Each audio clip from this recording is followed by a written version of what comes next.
안녕하세요, BM일즈입니다. 네, 오늘 BM일즈가 두 번째 이야기를 가지고 좀 돌아왔는데요. 이 차량은 저희와 좀 사연이 있는 차량이에요.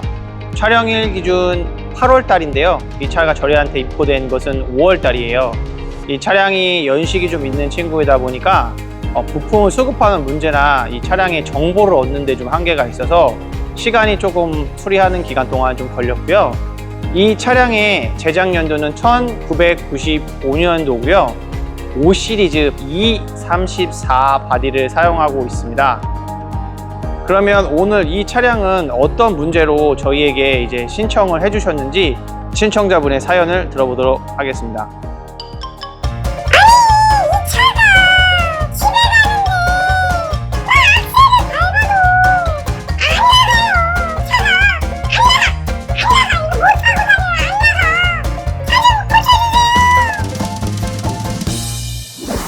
네, 저희 신청자분의 사연을 좀 이야기를 해보자면 차가 어느 순간 출력이 굉장히 떨어져서 가속을 해도 차가 더 이상 나가지 않는 증상을 가지고 있고요.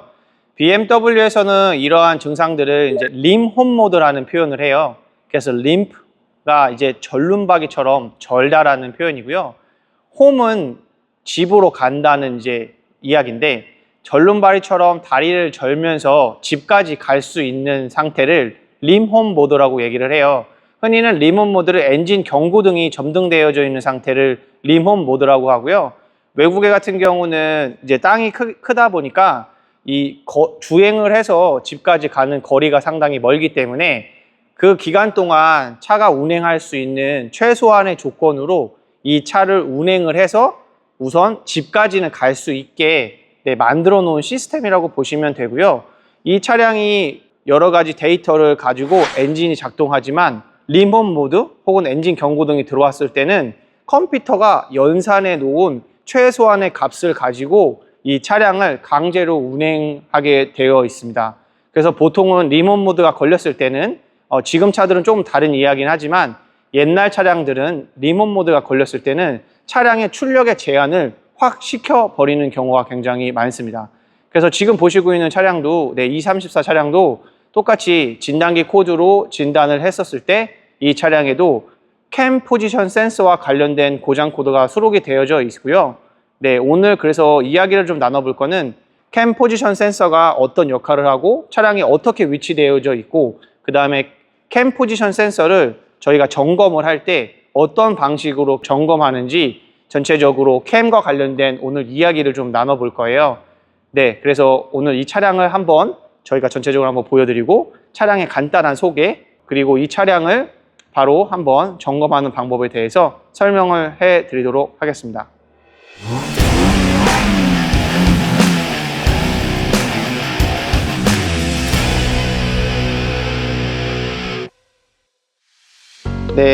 지금 앞에 보고 계신 차량이 BMW E34 520i 차량이고요. 엔진은 6기통 엔진을 사용하고 있어요. 그래서 BMW의 5 시리즈의 계보를 좀 살펴보면 처음에 BMW가 E12부터 시작하고요. 제작 연도가 1972년도에 시작됐고 그 다음에 E28을 걸쳐 E34까지 계보를 이어갔습니다. 그리고 E39 저희가 좀 이제 아는 모델들이 나오는데요. 그리고 E60을 지나서 F10 바디를 걸쳤죠. 그리고 지금 최근에 많이 타고 다니시는 이제 신형차들 G30까지의 계보를 잇고 있어요. 그 중에서도 E12를 떠나서 E28, 그 다음에 E34 세 번째 5 시리즈 제네레이션이라고 보시면 돼요. 이 당시에 만들어졌던 차량들은 6기통임에도 불구하고 2000cc 밖에 출력을 낼 수가 없었는데요. 그래도 1995년도에 만들어진 차량 치고 6기통을 가지고 있는 엔진이 한국에는 아직은 태어나지 않았었던 걸로 저는 알고 있고요. 그 다음에 이 차량들이 지금은 4기통 엔진에도 2500cc, 2800cc까지 올라가고 있지만 예전에는 기술력으로는 6기통에도 겨우 어렵게 2000cc가 도입이 되었던 모델들입니다. 이렇게 전체 차량을 한번 둘러보고 E34의 모델에 대해서 잠깐 이야기를 나눠봤는데요. 그렇다면 BMW 지금 캠 포지션 센서 이상 있는 차량을 어떻게 점검하는지 저희가 한번 살펴보도록 할게요. 오늘 이제 사용할 장비는 피코스코프고요. 피코스코프는 이 자동차가 센서와 컴퓨터가 대화를 나눠서 서로의 대화가 정확하게 전달되고 있는지 그 대화하는 내용을 피코스코프라는 장비를 통해서 확인해 볼 수 있는 거고요. 사실상 데이터가 오가는데 그 데이터가 정확하게 더 전달되고 있는지를 확인한다고 보시면 돼요. 그래서 간단하게 뭐 캔 센서를 교체해 볼 수는 있지만 저희가 이제 조금 더 난이도 있는 정비를 하기 위해서는 이것이 합당한 이유로 교체가 되어지고 있는지 그것에 대한 것들을 한번 풀어 나가 볼 수 있는 장치라고 보고요. 이러한 여러 가지 툴들을 사용해서 정비를 하다 보면 정비를 하는 사실 스펙트럼이 더 넓어지고 내가 의심을 갖고 있는 부품들이 정확하게 문제가 있는지 디테일하게 한번 더 찝어보고 넘어갈 수 있는 점이 굉장히 유력합니다. BM1G에서는 자동차를 진단하기 위해서 여러 가지 툴들을 계속적으로 도입을 하고 있어요. 그래서 소음과 관련된 것들도 저희 좀 더 깊게 들여볼 수 있는 것들을 좀 더 도입을 하고 있습니다. 그래서 오늘은 이 차량을 짚어볼 때 피코스코프를 같이 사용할 거고요. 차량에서 어떻게 피코스코프가 연결되고 있는지 영상으로 한번 담아 보도록 하겠습니다. 캠 포지션 센서에 대해서 좀 자세하게 설명을 드리기 위해서 여기가 저희 엔진을 하나 준비했는데요. 이 엔진은 M54 엔진으로 BMW의 실키6의 그 명성을 처음 이었던 엔진이라고 말씀드릴 수 있을 것 같아요.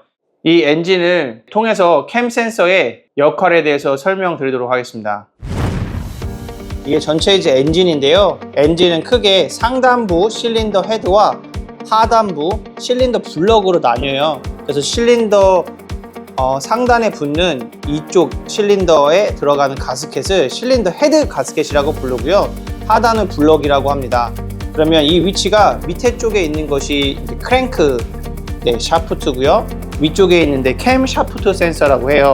그래서 말 그대로 크랭크 포지션 센서, 캠 샤프트 센서는 그 각각의 위치에서 그 포지션을 읽는다고 보시면 될 것 같아요. 그래서 이렇게 캠이 회전하게 되면 이 캠의 위치를 센서가 읽어주는 역할을 하고요. 크랭크가 이제 회전을 하면 크랭크의 위치를 읽어주는 크랭크의 포지션 센서가 있습니다. 그래서 크랭크 포지션 센서와 캠 포지션 센서가 정확히 동기가 돼야 엔진이 정상적으로 작동을 하고요. 그래서 엔진에 여러 가지 센서들이 위치하고 있지만 이 두 개의 시그널이 굉장히 중요한 시그널이에요. 그래서 이 시그널에 제대로 맞지 않으면 엔진이 실제로 작동을 하지 않기도 합니다. 그래서 뭐 다른 이야기를 좀 하자면 저희가 왜 타이밍 체인을 교체해야 된다는 얘기와 뭐 타이밍에 대한 얘기를 되게 많이 하는데요. 그 타이밍의 중요성을 이 크랭크 포지션 센서와 캠 포지션 센서가 실질적으로 실시간 모니터링을 하고 있다고 보시면 됩니다. 이해가 좀 되셨나요? 그러면 실차로 가서 실차에서 어떻게 테스트를 하는지 한번 실차로 넘어가 보도록 하겠습니다. 가시죠.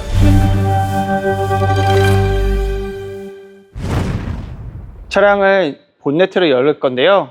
구형차들은 본네트 열리는 방식이 조금은 특이하죠.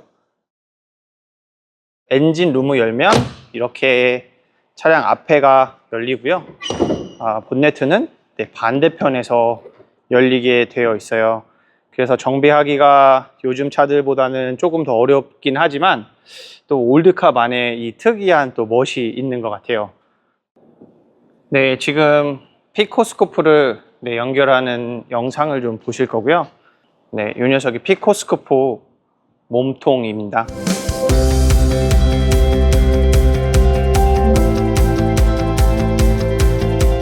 피코스코프를 연결하려고 지금 선을 이렇게 엔진 컴퓨터에다가 이어놨고요. 저희가 크랭크 포지션 센서랑 캠 포지션 센서랑 두 가지가 같이 있어서 좀 구분하기 위해서 캠이랑 크랭크 포지션 센서의 구분을 좀 여기 지어놨고요. 이게 실제적으로 여기에 데이터를 읽어오는 피코스코프가 장착되어 있고, 이 피코스코프를 돌리는 프로그램이 연결이 되어 있습니다. 지금 보시고 있는 화면은 정상적으로 작동되고 있는 캠 센서의 모형이고요.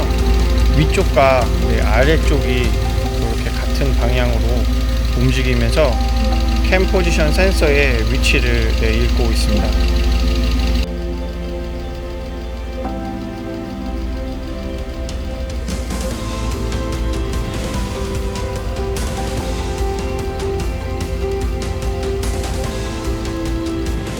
요렇게는 캠 포지션 센서, 크랭크 포지션 센서까지 총 4채널을 묶은 거고요.